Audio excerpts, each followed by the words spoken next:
فاتحہ۔ بسم اللہ الرحمن الرحیم۔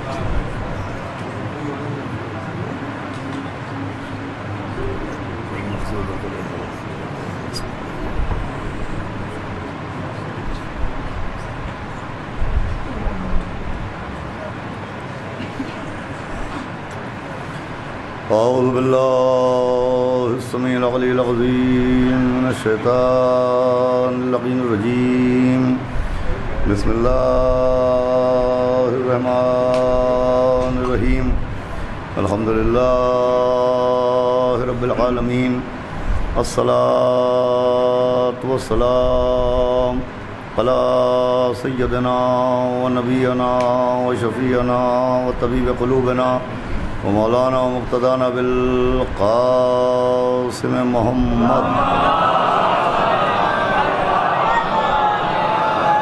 وآلہ الطیبین الطاہرین المعصومین ولعنۃ اللہ علی اعدائہم اجمعین یومنا ھذا الی یوم الدین۔ اما بعد فقط قال اللہ سبحانہ تبارک و تعالی فی القرآن المجید والفرقان الحمید، بسم اللہ الرحمن الرحیم، وَلَقَدْ تَرَكْنَاهَا آیَةً فَهَلْ مِن مُدَّکِرٍ۔ ایک صلوات پڑھ دیں محمد۔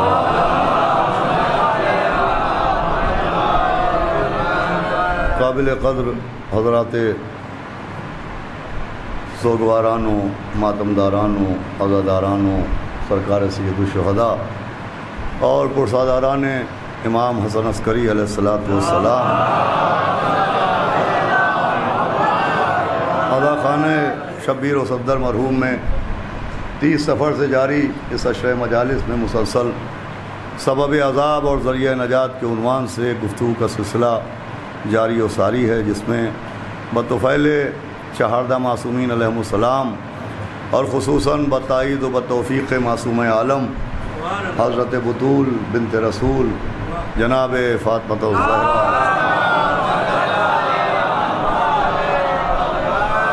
سورہ قمر کی 15ویں آیت کی روشنی میں جو حضرات پہلی مجلس سے یہاں پر تشریف فرما ہیں، ان کے اذہان میں یہ بات محفوظ ہوگی کہ سورہ قمر کی 15ویں آیت کی روشنی میں میں عرض کرنے کی کوشش کر رہا ہوں کہ قرآن میں اللہ نے مسلسل نعمتوں کے ذکر کے ساتھ ساتھ جو عذاب و عذاب کے واقعات بیان کیے، ماضی کے قصے سنائے گئے، بیتی ہوئی قوموں کے واقعات سنائے گئے، اور ایسی قوموں کا ذکر بھی ہوا جن پر اللہ نے عذاب و عذاب نازل کیا۔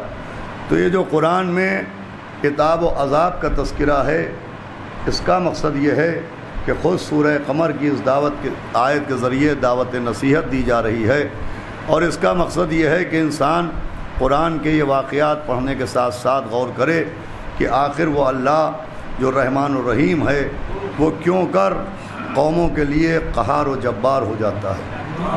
وہ اللہ جو مسلسل اپنے مخالفوں اور اپنے منکروں تک پر رحم کرتا ہے، آخر کیوں کر وہ قہر و غضب نازل فرماتا ہے۔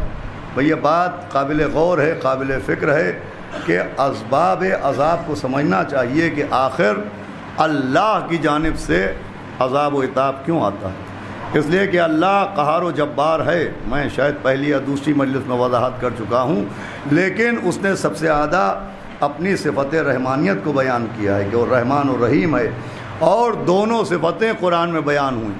جہاں قرآن میں بس متوجہ ہو جائیں، گفتگو کا آغاز کر دوں گا کہ جیسے قرآن میں مسلسل اللہ نے اپنے رحم و کرم کے ثبوت بیان کیے، ویسے ہی قہر و غضب کے بھی قصے بیان ہو رہے ہیں۔ قرآن میں اس کے رحمان و رحیم ہونے کی دلیلیں بھی ہیں، اور اس کے قہار و جبار ہونے کی دلیلیں بھی ہیں۔ دیکھیے، وہ گناہوں کے بعد توبہ کے دروازے کو کھلا رکھتا ہے، یہ اس کے رحمان و رحیم ہونے کی دلیل ہے۔ وہ فرعون و نمرود جیسے دشمنوں کے لیے بھی رزق کے دروازے بند نہیں کرتا، یہ اس کے رحمان و رحیم ہونے کی دلیل ہے۔ وہ اپنے بندوں کے لیے ستار العیوب ہے، یہ اس کے رحمان و رحیم ہونے کی دلیل ہے۔ اب بالکل ایسے ہی پیرالل، اسی توازن کے ساتھ جہاں جہاں اللہ نے رحمان و رحیم ہونے کا ذکر کیا، وہیں قرآن میں مسلسل اس کے قہار و جبار ہونے کی دلیلیں موجود ہیں۔ اب ان جملوں کو بہت غور سے سنتے جائیں اور میں اپنی منزل تک آپ کو پہنچاؤں کہ قرآن میں اللہ کے رحمان و رحیم ہونے کے ثبوت بھی ہیں اور قہار و جبار ہونے کے ثبوت بھی ہیں۔ دیکھیے اس نے پانی کو حیات انسانی کا ذریعہ بنایا ہے، یہ اس کے رحمان و رحیم ہونے کی دلیل ہے۔ وہ پانی کے ذریعے حیات انسانی کی حفاظت کرتا ہے، یہ اس کے رحمان و رحیم ہونے کی دلیل ہے۔ وہ پانی کے ذریعے بنجر زمینوں میں بھی فصلوں کو لہلہا دیتا ہے، یہ اس کے رحمان و رحیم ہونے کی دلیل ہے۔ اور وہ پانی ہی کے ذریعے قوم نوح پر عذاب نازل کرتا ہے۔ ایک ایک جملہ قابل غور ہے، یہ اس کے قہار و جبار ہونے کی دلیل ہے۔ اس نے زمین کو انسانوں کے لیے گہوارہ بنایا ہے، یہ اس کے رحمان و رحیم ہونے کی دلیل ہے۔ اور اس نے زمین کے طبقات کو قوم لوط کے اوپر الٹ کے رکھ دیا، ہمارے ہاں یہ اس کے قہار و جبار ہونے کی دلیل ہے۔ اس نے قوم موسیٰ کے لیے دریا پر راستہ بنایا، یہ اس کے رحمان و رحیم ہونے کی دلیل ہے۔ پوری توجہ سنیے گا۔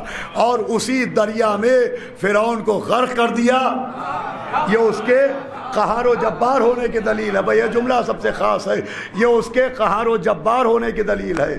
بھائی اس نے گناہگاروں کے بیچ رحمت للعالمین جیسا نبی بھیجا،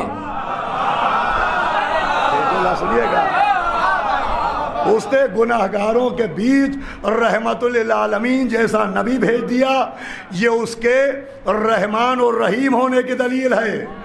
اور اسی نبی کے دشمنوں کا سر کچلنے کے لیے علی جیسا ولی بھیج دیا۔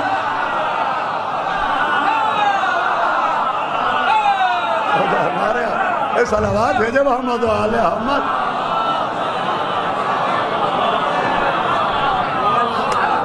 دیکھیں میں جملوں کے سینے سے آپ کے ذہنوں کے مکانوں تک پہنچنے کی کوشش کر رہا ہوں۔ ایک صلوات بآواز بلند بھیجے محمد و آل محمد۔ اس نے رحمت للعالمین جیسا نبی بھیجا، یہ اس کے رحمان و رحیم ہونے کی دلیل ہے۔ اس نے نبی کے دشمنوں کا سر کچلنے کے لیے مولا علی جیسے ولی کو بھیجا، یہ اس کے قہار و جبار ہونے کی دلیل ہے۔ اب تک کا سب سے قیمتی جملہ کہ اس نے میدان غدیر میں ولایت علی جیسی نعمت کو نازل کیا، یہ اس کے رحمان و رحیم ہونے کی دلیل ہے۔ اور اسی غدیر میں حارث کے سر پر پتھر بھیج دیا، یہ اس کے قہار و جبار ہونے کی دلیل ہے۔ صلوات بھیجے محمد و آل محمد۔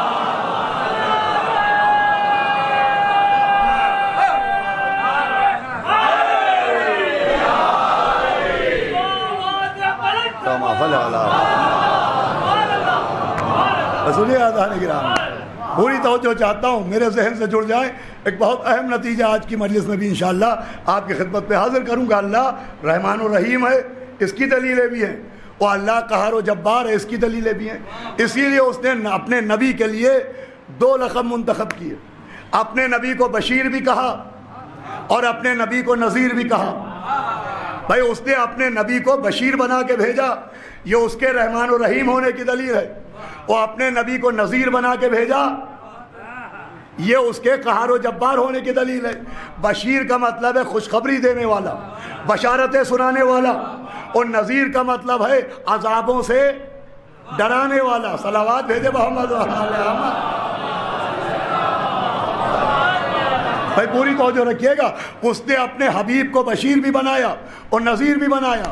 اب نبی بشیر ہیں، اس کی دلیلیں بھی موجود ہیں، نبی نذیر ہیں، اس کی دلیلیں بھی، جیسے اللہ رحمان و رحیم ہے، اس کی دلیلیں بھی ہیں، اللہ قہار و جبار ہے، اس کی دلیلیں بھی ہیں، ویسے ہی نبی بشیر ہیں، اس کی دلیلیں بھی ہیں، خوشخبری دینے والے، اور نبی نذیر ہیں، ڈرانے والے، اس کی دلیلیں ہی موجود ہیں۔ نبی نے کہا حب علی جواز للجنہ، علی کی محبت جنت کا جواز ہے، یہ نبی کے بشیر ہونے کی دلیل۔ کیا بنایا؟ حب علی نبادہ، یہ نبی کے بشیر ہونے کی دلیل۔ یہ نبی کے بشیر ہونے کی دلیل، حب علیون یاکل الذنوب کما تاکل نار الحطب، علی کی محبت گناہوں کو ایسے کھاتی ہے جیسے آگ لکڑی کو کھا جاتی ہے۔ کہیے گا یہ نبی کے بشیر ہونے کی دلیل، من مات علی حب آل محمد، ماتا شہیدہ، جو آل محمد کی محبت میں مر جائے وہ شہید ہے، یہ نبی کے بشیر ہونے کی دلیل، من ماتا علی حب آل محمد ماتا طائبہ، یہ نبی کے بشیر ہونے کی دلیل، من ماتا علی حب آل محمد ماتا مغفورہ، یہ نبی کے بشیر ہونے کی دلیل۔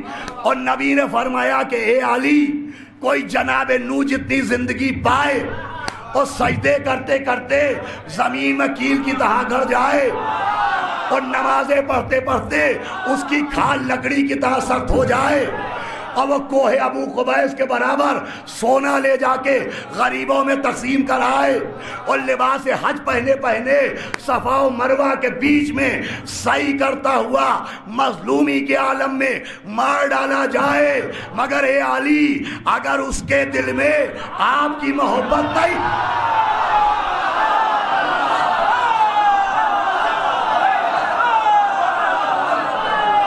اس کے دل میں آپ کی محبت نہیں ہوگی تو اللہ اسے اوندھے منہ جہنم میں ڈال۔ بھیا نبی کے نذیر ہونے کی دلیل ہے، صلوات ہے جو محمد محمد۔ سنیے گا میں کس کو سے بات کروں،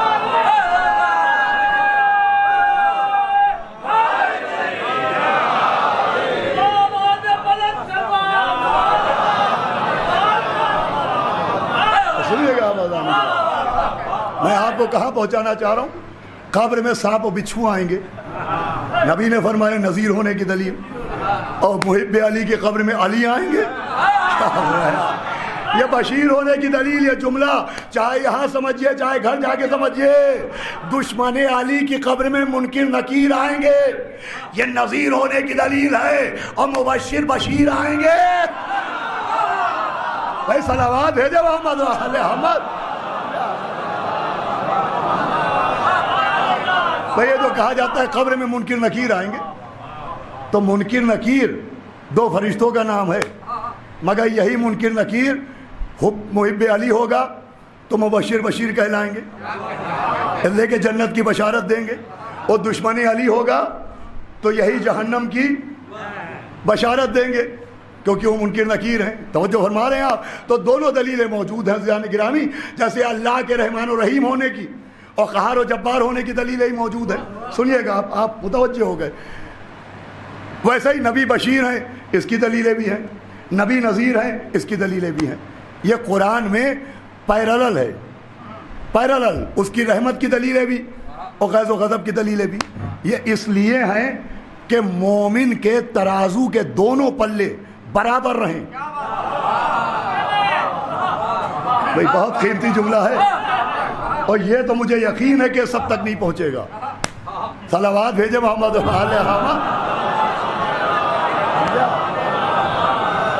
اس لیے کہ کبھی اعلان ہوگا کہ آج اردو کا 40واں ہے۔ صلوات بھیجے محمد دنیا جانے۔ بھئی یہ دونوں باتیں اس لیے ہیں کہ مومن کے ترازو کے دونوں پلے برابر رہیں، جتنا اس کے دل میں خوف خدا رہے اتنا ہی اس کے دل میں امید باقی رہے۔ بھائی معصوم کی حدیث ہے کہ مومن کے دو پلے ہیں، جتنا اس کے دل میں امید ہوتی ہے خدا سے اتنا ہی اس میں خوف ہوتا ہے، دونوں پلے برابر رہتے ہیں۔ اسلام کس کا نام ہے؟ بیلنس کا نام، کہ جتنا خدا کی امید پر یقین رکھو، بخشنے پر یقین رکھو، اتنا ہی عذاب کا خوف بھی رکھو۔ تو مومن اسے کہتے ہیں جو پیرالل ہو، کہ اللہ کی رحمت پر بھی یقین رہے اور اللہ کے قہر و غضب پر بھی یقین رہے۔ توجہ فرما رہے ہیں آپ؟ اب اللہ نے جیسے اپنے رحمت کے واقعات سنائے، ویسے قرآن میں عذاب کے واقعات سنائے۔ اب سبب عذاب کیا ہے سنیے گا، گفتگو اب شروع ہو رہی ہے۔ اللہ عذاب کیوں نازل کرتا ہے؟ مختلف اسباب ہیں جو میں بیان کر چکا۔ بے عملی کی وجہ سے یہ عذاب آتا ہے، بے ادبی کی وجہ سے یہ عذاب آتا ہے، انکار آیات کی وجہ سے بھی عذاب آتا ہے۔ سب سے بڑا سبب عذاب ہے کفران نعمت سنیے گا، سب سے بڑا سبب عذاب ہے کفران نعمت، نعمت کا انکار کرنا یا نعمت کی قدر نہ کرنا۔ تو جو فرما رہے ہیں سورہ رحمان میں بار بار نعمتوں کا ذکر ہے اور پوچھا جا رہا ہے تم اللہ کی کن کن نعمتوں سے انکار کرو گے؟ صلوات بھیجے محمد محمد بھائی، کس سے بآواز بلند صلوات پڑھے؟ سنیے گا، بہت اہم بات، کفران نعمت، کہ جو نعمت کا انکار کرے، نعمت کی قدر نہ کرے، اس پر بھی عذاب آتا ہے۔ اب دیکھیں نعمتیں دو طرح کی ہوتی ہیں، ایک ہے عام نعمت اور ایک ہے خاص نعمت۔ نعمتوں کی دو قسمیں، عام نعمتیں اور خاص نعمتیں۔ یہ عام نعمتیں کیا ہیں؟ یہ آنکھیں اور اس کی بصارت، یہ عام نعمت ہے۔ یہ کان و سماعت عام نعمت ہے۔ یہ زبان و گویائی عام نعمت ہے۔ یہ ہاتھ و حرکت عام نعمت ہے۔ یہ پاؤں و طاقت عام نعمت ہے۔ یہ دل کی دھڑکن عام نعمت ہے۔ یہ دماغ کی فکر عام نعمت ہے۔ یہ کھانا پانی عام نعمت ہے۔ یہ میوے اور پھل عام نعمت ہے۔ یہ ایسی عام نعمت ہے کہ اس میں لا الہ کی شرط نہیں، اس میں اسلام کی شرط نہیں، اس میں ایمان کی شرط نہیں۔ یہ مومن کو بھی ملے گا، کافر کو بھی۔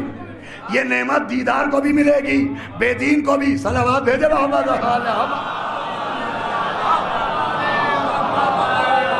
بھائی ایک لمحہ بھی توجہ ہٹنے نہ پائے۔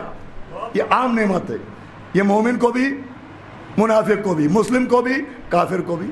یہ آنکھیں نعمت ہے، زبان نعمت ہے، کان نعمت ہے، میوے نعمت ہے، پانی نعمت ہے۔ یہ عام نعمت سب کے لیے ہے۔ اب قرآن میں کچھ خاص نعمتیں ہیں جو سب کو نہیں ملی۔ جناب موسیٰ کی قوم کو ایک خاص نعمت ملی جس کا نام ہے من و سلویٰ۔ یہ من و سلویٰ کیا تھا؟ کہ ان کے لیے آسمان سے کھانا آتا تھا۔ یہ من و سلویٰ ہے، پوری توجہ، خاص نعمت۔ جناب عیسیٰ کی قوم کو ایک خاص نعمت ملی جس کا نام تھا مائدہ۔ آسمان سے دسترخوان آیا، پوری توجہ فرمائیے گا۔ یہ عیسیٰ کی قوم کے لیے یہ کیا ہے؟ خاص نعمت۔ بھائی کھانا وہ بھی تھا جو قوم موسیٰ کے لیے آیا، اور کھانا وہ بھی ہے جو ہم کھاتے ہیں۔ دسترخوان وہ بھی تھا جو قوم عیسیٰ کے لیے آیا، اور دسترخوان وہ بھی ہے جو ہم بچھاتے ہیں۔ وہ خاص کیوں، یہ عام کیوں؟ وہ خاص کیوں، یہ عام کیوں؟ تو دیکھیں عام نعمت میں اور خاص نعمت میں فرق یہ ہے کہ عام نعمت میں انسان کی محنت بھی شریک ہوتی ہے۔ اللہ جڑ جائیے گا، پوری توجہ سنیے گا۔ عام نعمت میں انسان کی محنت بھی شریک ہے۔ یہ روٹی عام نعمت ہے مگر اسے پکانے میں بھائی توجہ ہے، انسان کی محنت شریک ہے۔ یہ پیڑ، یہ پھل عام نعمتیں ہیں مگر ان پیڑوں کو اگانے میں انسان کی محنت بھی شریک ہے۔ تو عام نعمت وہ ہے جس میں انسان کی محنت بھی شریک ہو، مگر خاص نعمت وہ ہے جس میں انسان کی محنت نہیں، صرف اس کی عنایت۔ بھائی میرے ساتھ رہیے گا، صرف اس کی عنایت ہو۔ ایک فرق تو یہ ہوا عام نعمت میں اور خاص نعمت میں۔ عام نعمت گناہگاروں کی دعا سے مل سکتی ہے۔ ہم محتاج ہیں، ہم نے دعا کی، اے اللہ رزق دے، ہمیں دعا سے عام نعمت مل سکتی ہے۔ لیکن خاص نعمت گناہگار کی دعا سے نہیں ملے گی۔ من و سلویٰ خاص نعمت تھی، وہ قوم کی دعا سے نہیں ملی، وہ موسیٰ نے دعا کی۔ بھائی بس نتیجہ آ رہا ہے، آپ کی خاموشی ختم ہو جائے گی۔ موسیٰ نے دعا کی، آسمان سے وہ نعمت آئی۔ عیسیٰ نے دعا کی، آسمان سے مائدہ آیا۔ تو خاص نعمت کی پہچان وہ ہے کہ جس میں نبی کی دعا شریک ہو۔ کیا سنایا؟ جو نبی کے مانگنے سے آئے وہ خاص نعمت ہے۔ اب پڑھنا میرا کام، سمجھنا آپ کا کام۔ بھائی قرآن کا آئینہ دیکھیے، موسیٰ نے جسے مانگا اسے من و سلویٰ کہتے ہیں۔ عیسیٰ نے جسے مانگا اسے مائدہ کہتے ہیں۔ بھائی موسیٰ کی دعا من و سلویٰ، عیسیٰ کی دعا دسترخوان۔ اب قرآن دیکھ کے بتائیے نبی نے کیا مانگا؟ نبی نبی نے کیا مانگا؟ تو قرآن کہہ رہا ہے کہ نبی نے ہاتھ اٹھائے کہ وَاجْعَلْ لِي مِن لَدُنْكَ سُلْطَانًا نَصِيرًا، اے اللہ میرے لیے ایک مددگار بھیج دے۔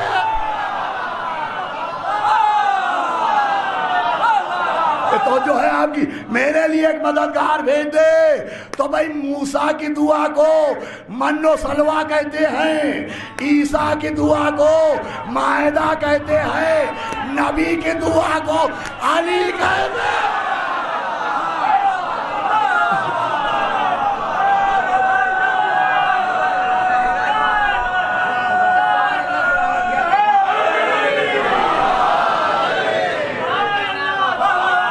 ایک صلوات اس سے بہتر بھیجے محمد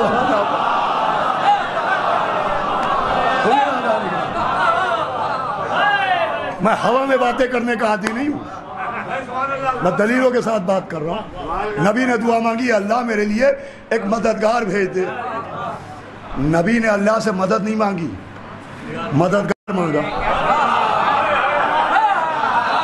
نبی نے مدد نہیں مانگی، مددگار مانگا، اور وہ مولا علی ملے۔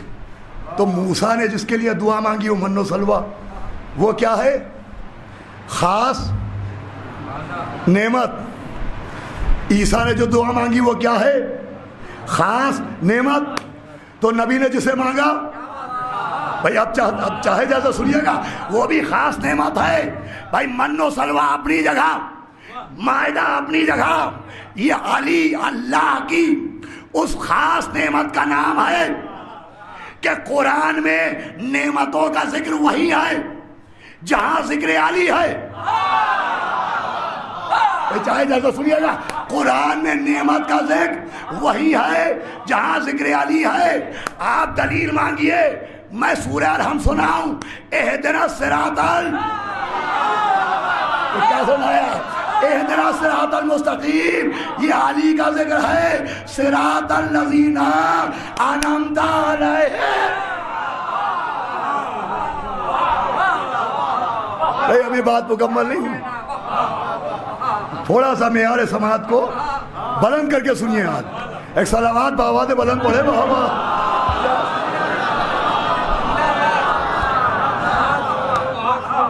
ایک صلوات اور پڑھ دے محمد۔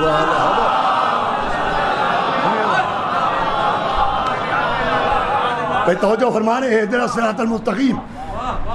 بیٹھے پڑھے لکھے لوگ، یہ کس کا ذکر ہے؟ صراط مستقیم کیا ہے؟ سیدھا راستہ کیا ہے؟ مولا علی کی ولایت۔ صراط الذین، ان کا راستہ، انعمت علیہم، جس پر تو نے نعمتیں نازل کی۔ تو جہاں ذکر علی ہے وہیں ذکر نعمت ہے۔ بسم اللہ الرحمن الرحیم، یا ایھا الرسول بلغ ما انزل الیک من ربک وَإِن لَمْ تَفْعَلْ فَمَا بَلَّغْتَ رِسَالَتَهُ۔ یہ علی کا ذکر ہے۔ الْيَوْمَ أَكْمَلْتُ لَكُمْ دِينَكُمْ وَأَتْمَمْتُ عَلَيْكُمْ نِعْمَتِي۔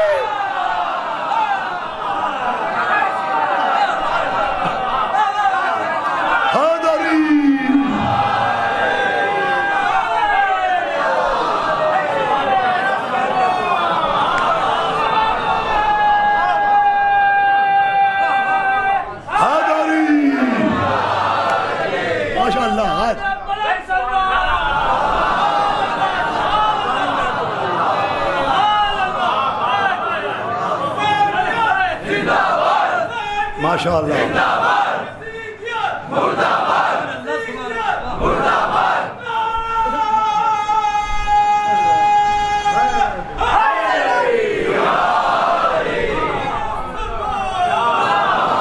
دیکھیں مولا کے صدقے میں، جناب سیدہ کے صدقے میں محنت کر کے پڑھتا ہوں۔ سن کے پڑھنا اور ہے، پڑھ کے پڑھنا اور ہے۔ بھائی میرا اپنا مزاج ہے، مولا کے صدقے میں ہمارے بچے جو پل رہے ہیں امام حسین کے ذکر صدقے ہی میں پل رہے ہیں۔ ان کے منہ میں ایک ایک لقمہ جو جا رہا ہے وہ مولا علی اور اہل بیت اور مولا حسین کے بچوں کے صدقے میں جا رہا ہے، اور مجلسی کے ذریعے۔ لیکن مجلس ہم اس لیے نہیں پڑھتے، ہمارا مزاج یہ نہیں ہے۔ ہماری پوری کوشش ہوتی ہے کہ ایسا نہ ہو کہ صرف نذرانہ لے کے آ جائیں، کوشش یہ ہے کہ فضائل اہل بیت کا تبرک بھی بانٹ آئیں. صلوات بھیجے محمد محمد. اور خدا کی قسم جو پڑھتا ہوں میں اپنا پڑھتا ہوں. یہ سب مولا کی عطا ہے. سنیے گا, جہاں ذکر علی ہے وہی ذکر نعمت ہے. اہدنا الصراط المستقیم انعمت علیہم یا ایھا الرسول بلغ ما انزل الیک من ربک. مولا علی کا ذکر. اتممت علیکم نعمتی. آج ہم نے نعمتوں کو تمام کیا. اب گفتگو آسان کرتا ہوں. مشکل مرحلہ مشکل کشا کے صدقے میں گزر گیا. نعمت وہی ہے جہاں ذکر علی ہے. نعمت وہی ہے جہاں ذکر علی ہے. اب قرآن پڑھیے. قرآن میں مومنوں سے اللہ نے جنت کا وعدہ کیا ہے, لیکن قرآن میں یہ نہیں ہے کہ مومنوں کو جنت میں رکھا جائے گا. وعدہ یہ ہے جنات النعیم. کہاں رکھا جائے گا؟ نعمتوں والی جنت میں. ہو جائے گا قرآن میں جنات النعیم. ابھی سنیے گا, جو آج کا توبہ آج کا تبرک فضائل کا پیش کرنا ہے, آخری آدمی تک خاموش نہ رہے گا. کہاں رکھا جائے گا؟ جنات النعیم, نعمتوں والی جنت میں. یعنی جو جنتیں ہوں گی ان کے اندر نعمتیں ہوں گی. جنتیں ہوں گی ان کے اندر نعمتیں ہوں گی. تو کیوں ہوں گی جنت کے اندر نعمتیں؟ کیوں ہوں گی؟ حدیث نے بتایا اس لیے کہ در جنت پالی ہوں گے. در جنت پالی ہوں گے تو جنت کے اندر نعمتیں ہوں گی. اچھا, اب خالی نعمتوں والی جنت میں نہیں رکھا جائے گا. سورہ شورا پڑھیے. جنت میں مومن کو رکھا جائے گا تو کہاں رکھا جائے گا؟ کوئی ایڈریس بھی تو ہونا چاہیے. اب آخری آدمی تو توجہ چاہتا ہوں. زائرین بھی بیٹھے ہوں گے یہاں, تو جو نہیں گئے ان کے لیے دعا ہے کہ زیارت کر کے آئیں. کوئی ایڈریس بھی تو ہونا چاہیے. میں بنارس میں آتا ہوں, کہاں رہتا ہوں؟ منع بھائی کے یہاں, سعید بھائی کے یہاں, پرانی عدالت میں, دال منڈی میں. ایڈریس ہے نا. تو مومنین جو جنت میں رہیں گے تو ایڈریس کیا ہوگا؟ سورہ شورا میں ہے کہ بسم اللہ الرحمن الرحیم والذین آمنوا وعملوا الصالحات فہم روضات الجنات. وہ کہاں رہیں گے؟ والذین آمنوا وعملوا الصالحات, جنہوں نے نیک عمل کیے, جو ایمان لائے, وہ کہاں ہوں گے؟ فی روضات الجنات. وہ جنت کے روضوں میں ہوں گے. جنت کے روضوں میں ہوں گے. پڑھنا میرا کام ہے, سمجھنا آپ کا کام ہے. یہ روضہ کسے کہتے ہیں؟ تو جس کو ہم اپنی زبان میں باغ کہتے ہیں اسی کو عربی میں روضہ کہتے ہیں. پوری توجہ. جسے ہم اپنی زبان میں باغ کہتے ہیں اسی کو عربی میں کہا جاتا ہے روضہ. روضے کا مطلب ہے باغ. مگر عزیزوں, جیسے کوثر نہر ہے لیکن ہر نہر کوثر نہیں. کیا کوثر کا مطلب نہر ہے لیکن ہر نہر کوثر نہیں. نبی کا مطلب خبر دینے والا لیکن ہر خبر دینے والا. تو جو بتائیے گا نبی نہیں. حج کا مطلب ارادہ ہے مگر ہر جگہ کا ارادہ حج نہیں. ویسے ہی روزے کا مطلب باغ ہے لیکن ہر باغ روزہ نہیں. ہر باغ روزہ نہیں. روزہ کہتے ہیں جنت کے باغوں کو.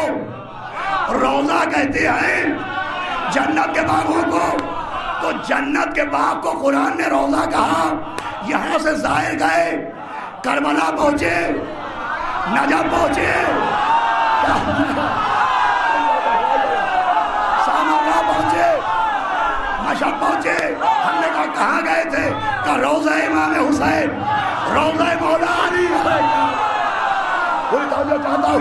روضہ جناب عباس, روضہ امام علی رضا. جس سے پوچھئے وہ روضوں میں ہو کے آیا ہے. ارے زائر کے عظمت پر لاکھوں سلام. جو مرنے کے بعد جنت میں جائے اسے مومن کہتے ہیں. جو زندگی میں جنت پہنچ جائے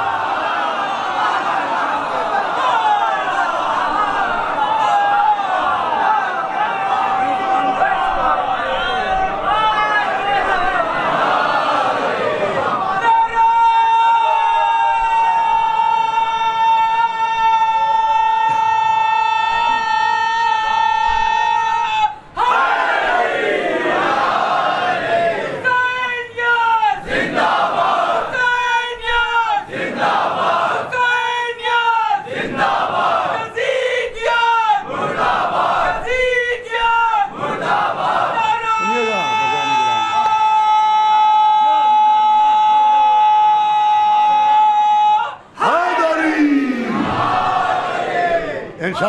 اس سال جن کے دلوں میں حسرت زیارت دبی رہ گئی، مولا آپ کو بھی سلامت رکھے۔ ماشاء اللہ، ماشاء اللہ، ماشاء اللہ، ماشاء اللہ، کیا کہنا۔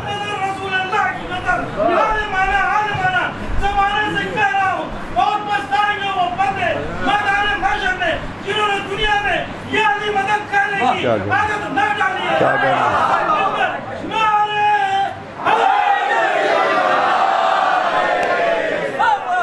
مولا سلامت رکھے، مولا سلامت رکھے۔ سنیے گا جو جملہ دینا، یہ آپ کو معلوم ہے، بچے جانتے ہیں کہ روزے کیوں کہلاتے؟ روزہ امام حسین، روزہ مولا علی، روزہ امام رضا، روزہ کاظمین، روزہ عسکرین۔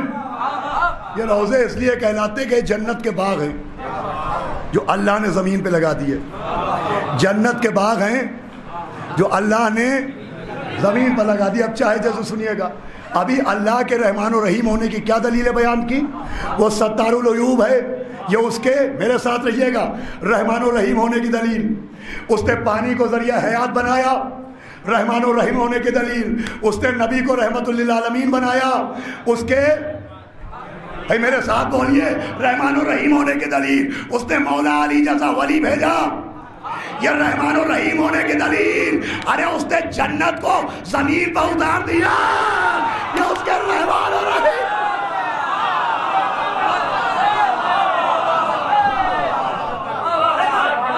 اے صلوات بھیجے محمد والے احمد۔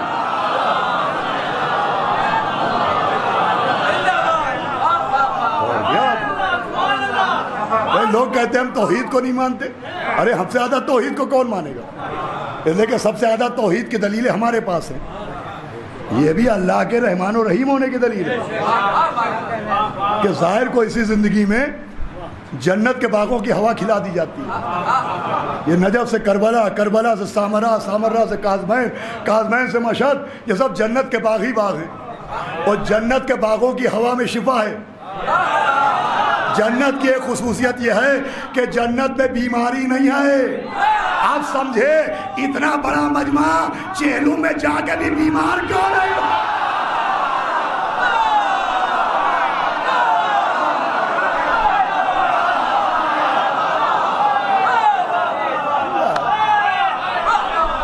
صلوات بھیجے محمد والے محمد۔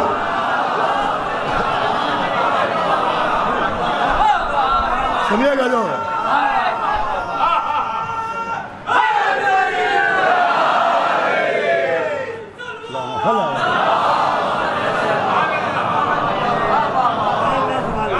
سنیے گا، مولا کے صدقے میں محنت کر کے پڑھتا ہوں۔ میں چاہتا ہوں زیادہ سے زیادہ اہل بیت کے عزاداروں کی خدمت کی جائے۔ دو طرح کا تبرک ہوتا ہے، ایک تبرک وہ جو عزا خانے کے دروازے کے باہر بڑھتا ہے، ایک تبرک وہ جو فرش عزا پر بڑھتا ہے۔ یہ فضائل بھی تبرک ہیں۔ صلوات بھیجے بابا۔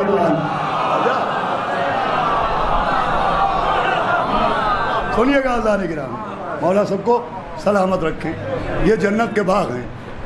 نعمت وہی ہے جہاں مولا علی ہے، نعمت وہی ہے جہاں مولا علی ہے۔ جنات النعیم، نعمتوں والی جنت، اس لیے کہ درے جنت پالی ہوں گے۔ علماء اہل سنت میں ابن حجر مکی جیسے معتبر مستند عالم نے لکھا ہے کہ درے جنت پر مولا علی ہوں گے۔ جب تک مولا علی لکھ کے نہ دیں گے کوئی جنت نہ جا پائے گا، کوئی پولیس راز سے نہ گزر پائے گا۔ جب علی لکھ کے دیں گے، جب علی لکھ کے دیں گے، بلکہ جب لوگ علی کو کاغذ و قلم دیں گے،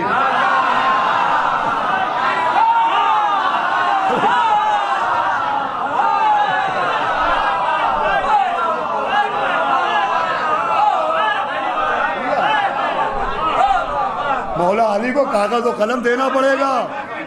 لیجئے، کیا کہنا میرے مولا علی کے، نبی کا بدلہ یہاں کا وہاں لے لیں گے۔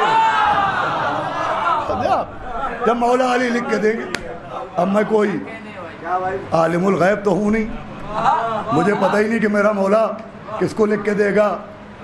ہمارے وفا بھائی کو لکھ کے دے گا، شعیب بھائی کو لکھ کے دے گا، سہیل میاں کو، انبر میاں کو، حیدر بھائی کو لکھ کے دے گا۔ آپ حضرات میں سے کس کو لکھ کے دے گا مجھے یہ نہیں پتا، مجھے نہیں معلوم میرا مولا علی کس کو لکھ کے دے گا۔ مجھے یہ تو نہیں معلوم کہ میرا مولا کس کو لکھ کے دے گا، یہ معلوم ہے کہ کس کو نہیں لکھ کے دے گا۔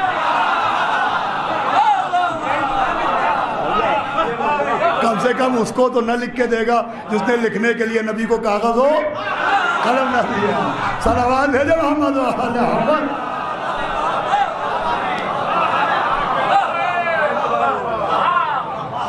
پڑھیے گا اذان گرامی، بہت اہم گفتگو ہے آج۔ سب سے بڑی نعمت ہے مولا علی۔ عام نعمتیں سب کے لیے ہیں، من و سلوہ خاص نعمت، مائدہ خاص نعمت۔ کیوں؟ اس لیے کہ وہاں موسیٰ نے دعا کی، حضرت عیسیٰ نے دعا کی، اور ان کے لیے نبی نے دعا کی، میرے لیے ایک مددگار بھیج دے، سب سے خاص نعمت ہے۔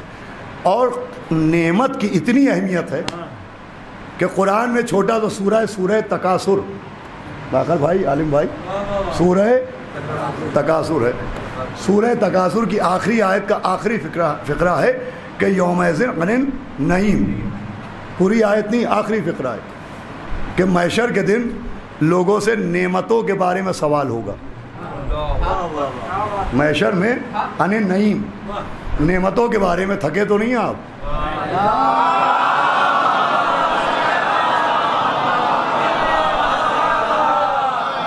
کاش میں بھی شاعر ہوتا، لوگ کہتے اور پڑھو اور پڑھو۔ صلوات بھیجے محمد و آل محمد۔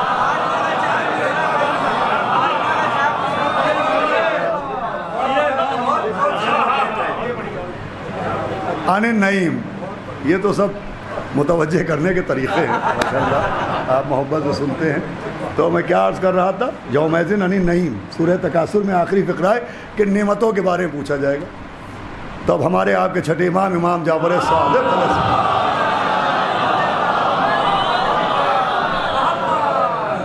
کے سامنے ایک صاحب آئے جن کا تاریخ میں بہت علمی شہرہ ہے، اور انہوں نے اسی آیت کے بارے میں بحث کرنا شروع کی کہ قیامت میں محشر میں کن نعمتوں کے بارے میں پوچھا جائے گا۔ تو امام نے فرمایا تم بتاؤ کیا پوچھا جائے گا؟ کیا پوچھا جائے گا کہ تم نے کھانا کتنا کھایا، پھل کتنے کھائے؟ تو امام نے کہا یہ پوچھا جائے گا؟ کہا ہاں۔ کہا یہ بتاؤ تم کبھی کسی کے مہمان ہوئے ہو؟ کہا کئی مرتبہ ہوا۔ کہا جب تم کسی کے مہمان بنے اور تم نے وہاں کھانا کھایا تو تم سے کس میزبان نے پوچھا کہ کتنی روٹیاں کھائیں، کتنی بوٹیاں کھائیں، کتنے میوے کھائے؟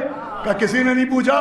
کہا ارے میزبان تو اپنے دسترخوان کے بارے میں پوچھتا نہیں مہمان سے کہ تم نے کیا کھایا کیا نہیں کھایا، اللہ پوچھے گا۔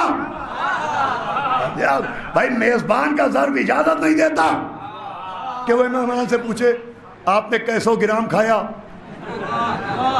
آپ نے کتنی روٹیاں کھائیں، کتنے مرغے کھائے، کتنی بوٹیاں کھائیں، کتنے کباب کھائے؟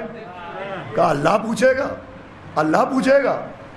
تو اس نے کہا کہ پھر کیا پوچھا جائے گا؟ فرمایا روز محشر جن نعمتوں کے بارے میں پوچھا جائے گا وہ کھانا پانی نہیں ہے، ہمارے جد علی کی ولایت ہے۔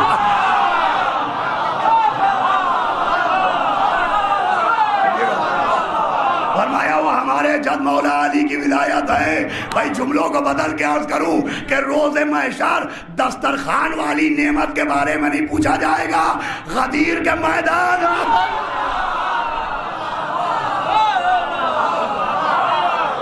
صلوات بھیجے محمد و آل محمد۔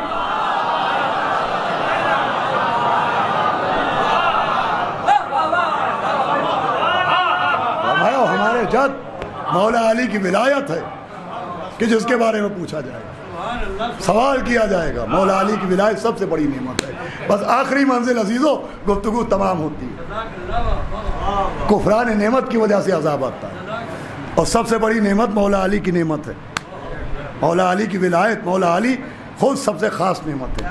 اب عام نعمت و خاص نعمت، ہمارے بچے نوجوان خاص کر کے سنیں، میں بات بہت آسان کر دیتا ہوں، ہمارے بزرگ ہمارے ہمسن تو ہم سے بہتر جانتے ہیں، میں اپنے بچے نوجوانوں کے لیے پڑھتا ہوں تاکہ ان کو دلیلیں مل جائیں۔ بھائی عام نعمت و خاص نعمت کی میں نے دو پہچانیں بتائی تھی، کیا تھی؟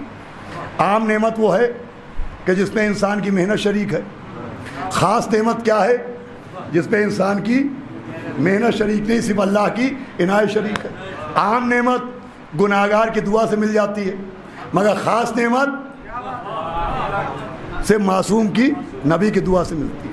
اب آخری پہچان سنیے اور چاہے جیسے سنیے. بھائی عام نعمت میں اور خاص نعمت میں ایک فرق ہے. عام نعمت وہ ہوتی ہے جس کا زمین سے نمود ہوتا ہے.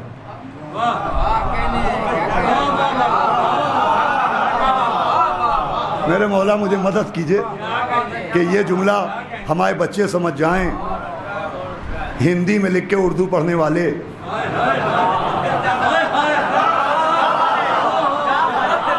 صلوات بھیجے محمد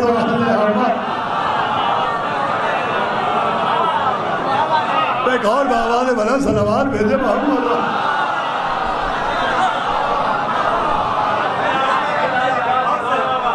بھائی آپ نے قوت نمو سنا ہے؟ قوت نمو، زمین سے اگنے کی طاقت کو قوت نمو کہتے ہیں، اور جو زمین سے اگتا ہے اسے کہتے ہیں اگنے کو نمود کہتے ہیں.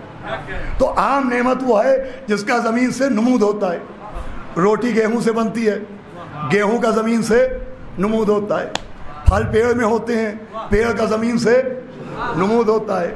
پانی کنویں میں ہوتا ہے، پانی کا بھی زمین سے نمود ہوتا ہے. تو عام نعمت وہ ہے جس کا زمین سے نمود ہوتا ہے، مگر خاص نعمت کا نمود نہیں ہوتا، خاص نعمت کا نزول ہوتا ہے.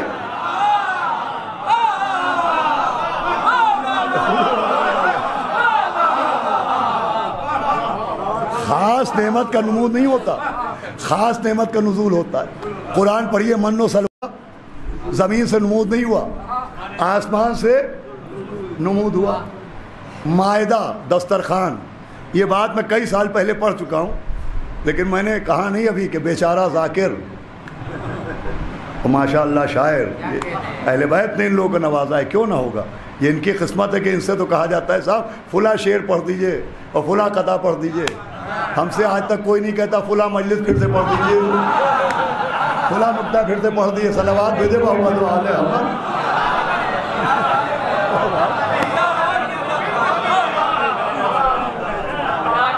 ہم تو ڈھیڑ بن کے خود ہی پڑھ لیتے ہیں کبھی کبھی. اس جملے کا بھی جواب نہیں ہے. میں نے کئی سال پہلے پڑھا تھا، آپ کو یاد ہوگا صرف ایک بات کہ سورہ مائدہ، قرآن میں سورہ مائدہ ہے. سورہ مائدہ کا مطلب دسترخوان والا سورہ، پورا ایک سورہ ہے. کیونکہ جناب عیسیٰ نے دعا مانگی تھی کہ آسمان سے دسترخوان نازل ہو، تو نازل ہوا. اور دسترخوان والا سورہ قرآن میں لوگ پوچھتے صاحب یہ ہرے دسترخوان کی شرعی حیثیت کیا ہے؟ یہ آپ لوگ دسترخوان کہاں سے لائے؟ سبیلے کہاں سے لائے؟ نظریں کہاں سے لائے؟ ارے آنکھ کھول کے دیکھیے، قرآن کی الماری میں رکھا تھا وہیں سے نکال لائے.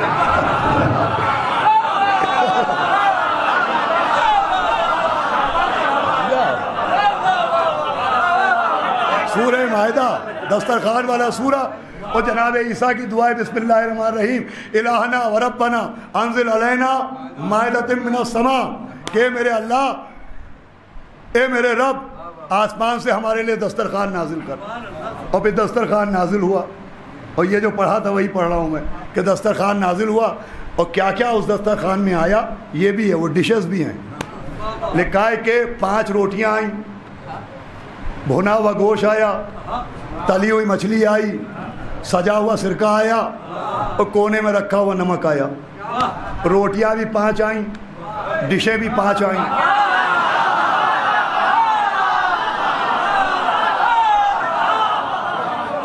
تو سمجھایا گیا 5 کا آسمان سے پرانا رشتہ ہے. اب دیکھو اس میں 3-5 نہ کرنا.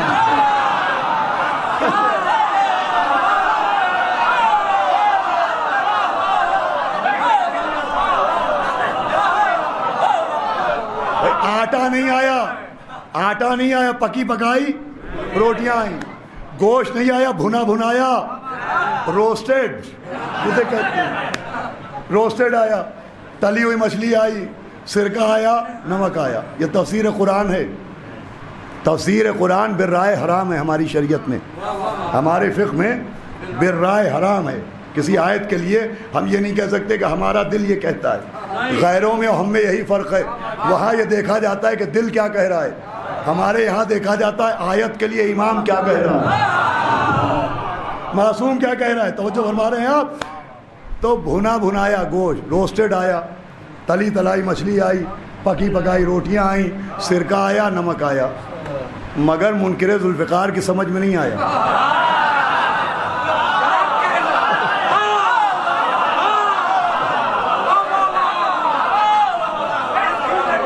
منکر ذوالفقار کی سمجھ میں نہیں آیا. ہم نے کہا ہمارے مولا کے لیے آسمان سے تلوار آئی. کہا صاحب کیا وہاں کوئی تلواروں کی دکان ہے؟ ہم نے کہا کبھی موقع ملے تو گھوم کے دیکھیے گا, جہاں کھانے کا ہوٹل ہے اسی سے پہلے تلوار.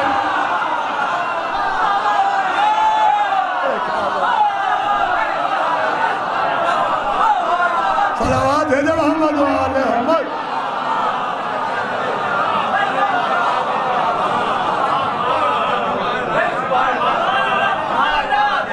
تو من و سلوہ نزول.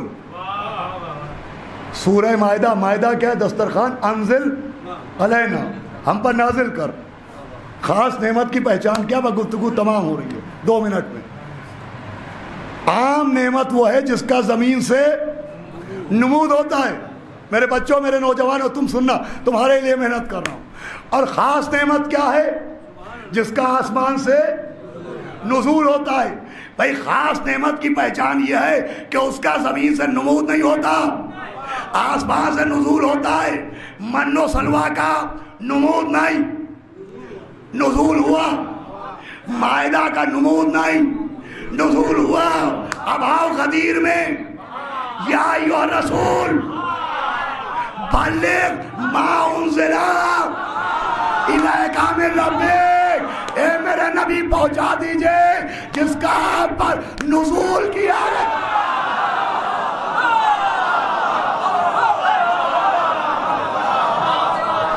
صلوات ہے احمد و اہل احمد.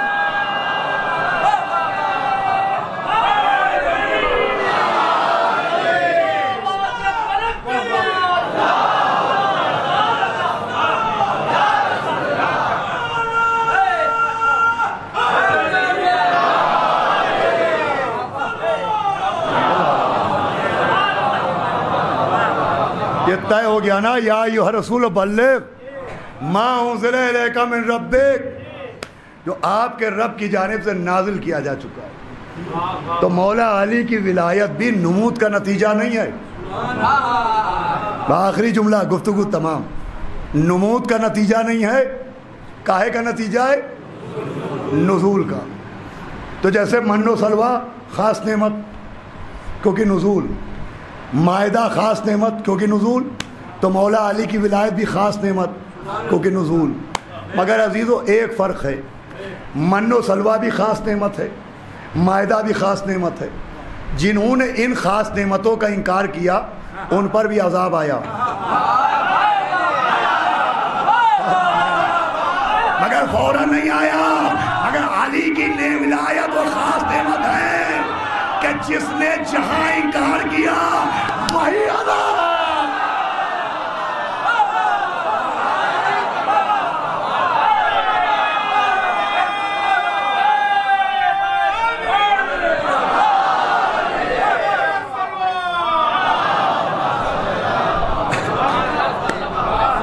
بس عزیزوں, گفتگو تمام ہے.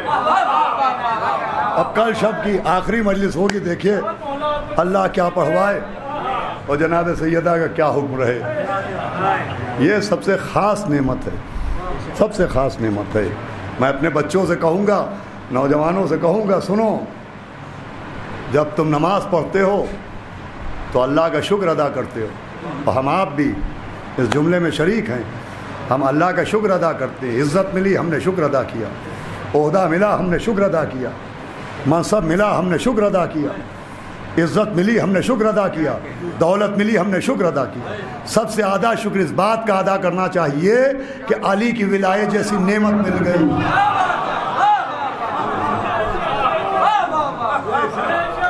دو رکعت نماز اسی کے لیے پڑھی جائے تو کم ہے.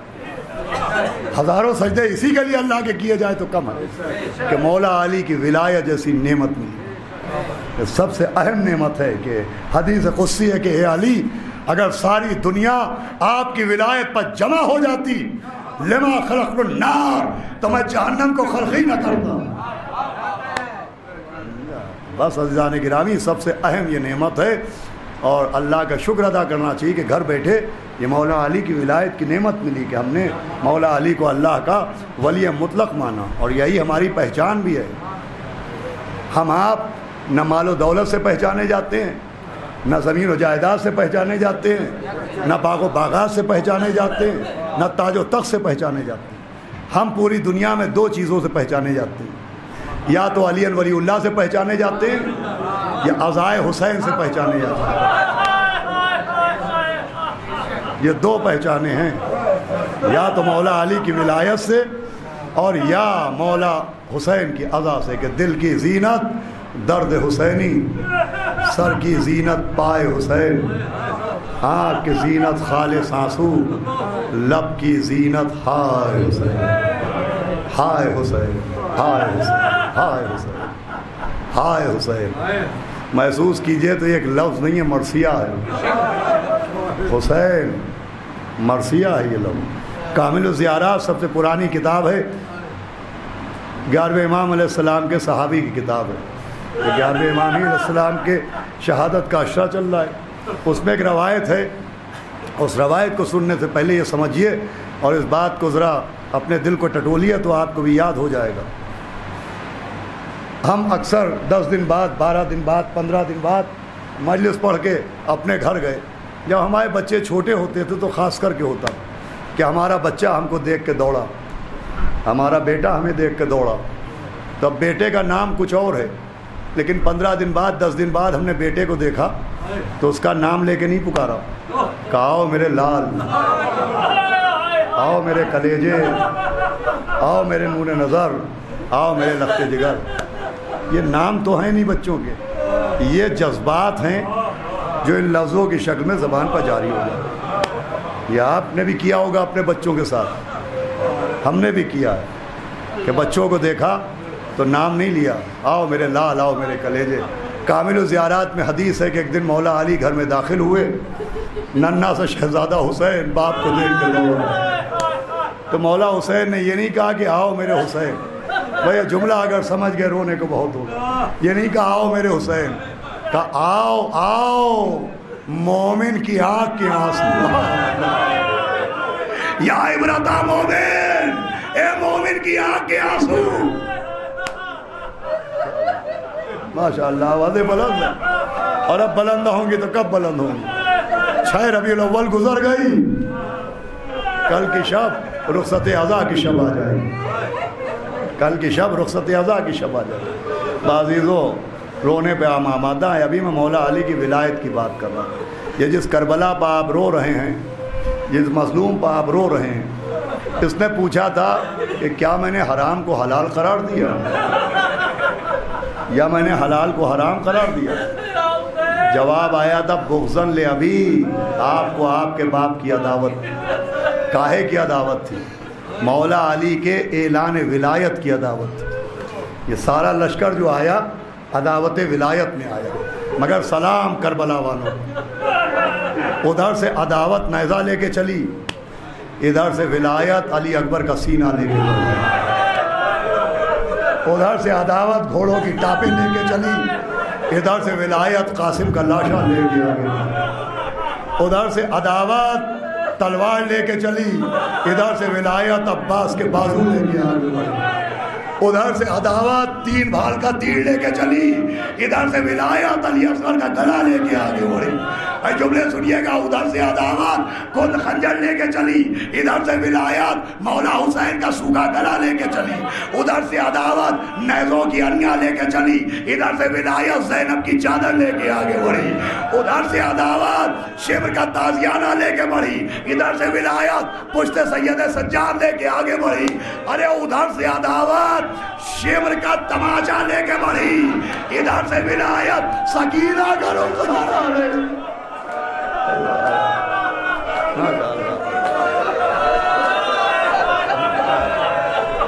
عزیزو میں تمام کر دیتا. دیکھیے کل مصائب میں نے پڑھے مگر مختصر پڑھے. ہمارے بھائی ناصر مہندی صاحب نے فرمائش کی اور بالکل بجا کہ مصائب مختصر رہے, مصائب زیادہ پڑھنا چاہیے, اس لیے کہ اس سال تو اور دل بھرا ہے. عزاداروں آپ, میں نے پھر عرض کیا, بنارس کے مومنین بڑے خوش نصیب ہیں کہ آپ کے آنسو رومال زہرا میں ہیں. ابھی بہت سے دل ایسے ہیں جو تڑپ رہے, مگر اتنا رونے کے بعد بھی آپ چاند رات سے رو رہے. آپ کا بھی دل بھرا نہیں ہے. آپ خوب روئے ہیں ماشاءاللہ, لیکن ابھی آپ کا دل بھرا نہیں ہے. میں آپ سے پوچھتا ہوں, یہ جو مصائب سن کے آپ پھر چاہتے ہیں کہ اور پڑھے جائیں اور پڑھے جائیں, یہ آپ نے سنے ہیں, آپ نے دیکھا تو نہیں ہے. آپ نے سنا ہے کہ ایک بی بی کے پہلو پر دروازہ گرایا گیا.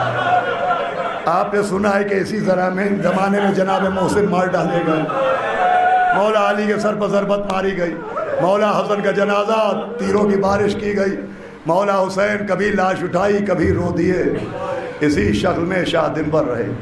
آپ نے دیکھا نہیں, آپ نے سنا ہے کہ برابر کے بھائی کے کٹے ہوئے بازو لے کے آئے. آپ نے دیکھا نہیں. آپ نے سنا ہے کہ 57 برس کے باپ نے 18 برس کے بیٹے کے سینے سے نیزہ نکالا. آپ نے دیکھا نہیں. عزیزوں مجھے ایک بات پوچھنے کی اجازت دیجیے گا, جب سن کے آپ کا یہ عالم ہوتا ہے تو ذرا کوئی بی بی زینب سے پوچھے جو ترے خیمہ پر دیکھ رہی ہے, او بسر ساتھ, ارے میرا بہت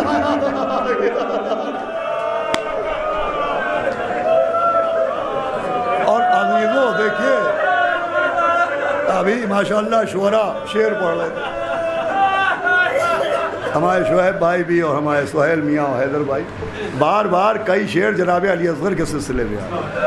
یہ بات میں کل سے غور کر رہا ہوں کہ ادھر 2 دن سے بار بار جناب علی اصغر کا ذکر ہوتا ہے. میں بڑا پریشان ہوں کہ 2 دن سے ایسا لگ رہا ہے کوئی کہہ رہا ہے علی اصغر کے مصائب پر. کیوں آپ جانیں گے. آج ہی واٹس ایپ پہ ایک صاحب نے, مجھے علم ہی تھا, آج ہی واٹس ایپ پہ ایک صاحب نے ایک تاریخ بھیجی ہے کہ آج کا دن مادر علی اکبر کی شہادت کا دن ہے, جناب میرا باپ کی وفات کا دن ہے. شاید بار بار اسی لیے جناب علی اصغر کا ذکر ہو رہا ہے. میں کیا ذکر کروں کہ بنا کے شکل مجاہد کے لے چلے شبیر, الٹ دیا علی اصغر کی آستینوں کو.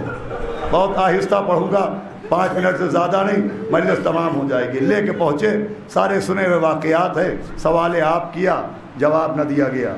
پھر آپ نے جناب علی اصغر کو کربلا کی زمین پر لٹا دیا. دیکھیں یہاں بہت سے زائر بیٹھے ہوں گے جنہوں نے زیارت کی. سب سے گرم زمین کربلا کی ہوتی ہے شعیب بھائی, زائر گواہی دیں گے, سب سے گرم زمین کربلا کی. ہم نے بھی کئی بار کوشش کی کہ کربلا میں ننگے پیر چلیں, لیکن 2 قدم چلے کہ پاؤں میں چھالے پڑ گئے, جبکہ پاؤں کی کھال سب سے سخت ہوتی ہے. ایک جوان آدمی اپنا پاؤں رکھے تو چھالے پڑ جاتے ہیں. آپ سوچئے جب جناب علی اصغر کو اسی زمین پر امام حسین نے لٹایا ہوگا, ارے گلے کا زخم تو سب نے دیکھا, پیٹ کے چھالے کس نے دیکھے, ہاتھوں میں اٹھایا کہ میرے اصغر لا میری تشنہ نبی کا ثبوت دینا. علی اصغر مسکرائے, ہرملا نے نشانہ تاک کے تیر مارا, سنسناتا ہوا تیر علی اصغر کے گلے میں بے وقت ہو گیا. اس موقع پر مولا حسین نے 2 جملے کہے. ایک اللہ سے کہا, یا غیاث المستغیثین لا معبود سواک, اے بے کسوں کی مدد کرنے والے تیرے سوا میرا کوئی معبود. آزادارو اس بیماری کے دور میں بھی آپ اپنے مولا کی محبت پہ اتنا تڑپ رہے ہیں, تو آپ کے مولا نے بھی آپ کو کہاں کہاں یاد کیا کہ 6 مہینے کے بچے کا لاشا ہاتھوں پہ ہے. ارے دودھ اگلنے والا بچہ خون اگل رہا ہے, دودھ اگلنے والا بچہ خون اگل رہا ہے. کھلی ہوئی آنکھیں باپ کی آنکھوں کی طرف. ایک جملہ اللہ سے کہا, یا غیاث المستغیثین لا معبود سواک. دوسرا جملہ آپ سے کہا, ارے میرے شیعوں کاش تم ہوتے تو دیکھتے مجھے رلا رلا کے مار ڈالا گیا. ارے میں اپنے بچے کے لیے معافی مانگ، اور پھر لے کے چلے۔ دیکھیے یہ عمل جو جناب علی اصغر کے لیے کیا، یہ کسی شہید کے لیے نہیں کیا، جس کا بھی لاشا لائے سیدھے لاشا لے کے خیمے تک آ گئے، مگر جناب علی اصغر کا لاشا لے کے 7 بار آگے بڑھے، 7 بار پیچھے ہٹے، اور اب آپ اپنے بچے کے آخری دیدار کر۔ بھائی سب سے سخت منزل یہی تھی کہ علی اصغر کا لاشا لے کے ماں کو کیسے دکھائیں، سکینہ کو کیسے سمجھائیں۔ اس سے بھی سخت منزل ہے، وہ سن لیں کلیجوں کو تھام کے، اور مجلس تمام۔ جناب علی اصغر کے لیے ننھی سی قبر کھودی۔ آپ بھی مومنین کے جنازوں میں گئے، آپ نے بھی قبر میں مٹی ڈالی ہے۔ دیکھیں مولا حسین نے جو جوان بیٹے کے سینے سے نیزہ نکالا، وہ بھی بڑا سخت مرحلہ تھا۔ 13 برس کے یتیم کے لاش کے جو ٹکڑے اٹھائے، وہ بھی بہت سخت مرحلہ تھا۔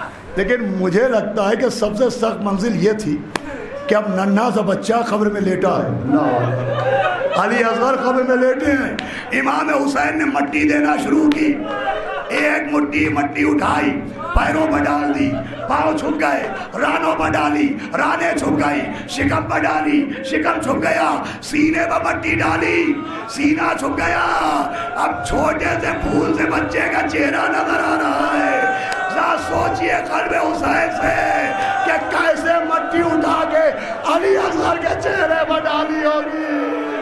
نجف کروں کیا ہوگا بابا، ارے 18 برس کے بیٹے کے سینے سے نیزہ نکالنا آسان ہے، ارے 6 مہینے کا بچہ اس کے چہرے پر مٹی ڈالنا۔ ننھی سی قبر کھود کے اصغر کو گاڑ کے شبیر اٹھ کھڑے ہوئے،